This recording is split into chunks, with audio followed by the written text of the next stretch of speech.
ഈ custody അക്രമങ്ങളുടെയും custody മരണങ്ങളുടെയൊക്കെ വാർത്ത ഇങ്ങനെ ഒന്നിനു പുറകെ ഒന്നായിട്ട് വന്നുകൊണ്ടിരിക്കുമ്പോഴാണ് അറിയാതെ ഓർത്തു പോണത് ഹാൻസ് ഷ്രാഫ് എന്ന വ്യക്തിയെ. ഇദ്ദേഹം ഒരു ചോദ്യം ചെയ്യൽ വിദഗ്ധനായിരുന്നു. ജർമ്മനിയുടെ അവരുടെ സൈനിക പോലീസായിട്ടുള്ള ലുഫ്റ്റ് വാഫെ എന്ന വിഭാഗത്തിലെ ഒരു മാസ്റ്റർ ഇൻ്ററോഗേറ്റർ ആയിരുന്നു അദ്ദേഹം.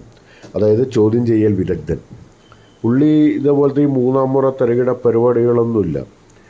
പ്രധാനമായിട്ട് അന്ന് പിടികൂടുന്ന അമേരിക്കൻ പൈലറ്റുമാരെ, ഫൈറ്റർ പൈലറ്റുമാരെയും ബോംബർ പൈലറ്റുമാരെയൊക്കെ ചോദ്യം ചെയ്യാനായിരുന്നു ഇദ്ദേഹത്തിൻ്റെ ചുമതല രണ്ടാം ലോക മഹായുദ്ധകാലത്ത്.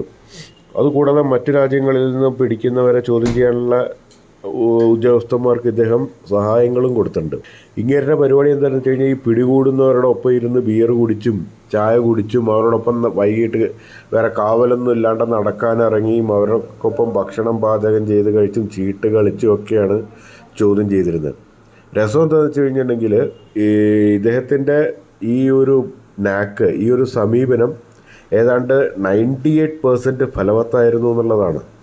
അതായത് ഈ രണ്ടാം ലോക മഹായുദ്ധം കഴിഞ്ഞിട്ട് 1948 അമേരിക്കക്കാർ ഇയാളെ വിളിച്ചു അവിടുത്തെ ഈ ഇൻ്ററോഗേഷൻ സ്കൂളുകളിൽ പഠിപ്പിക്കാൻ വേണ്ടിയിട്ട്. ഇന്നും അമേരിക്കയിലെ പല ഇൻ്ററോഗേഷൻ സ്കൂളുകളിലും ഇദ്ദേഹത്തിൻ്റെ ശൈലിയാണ് പഠിപ്പിക്കുന്നത്.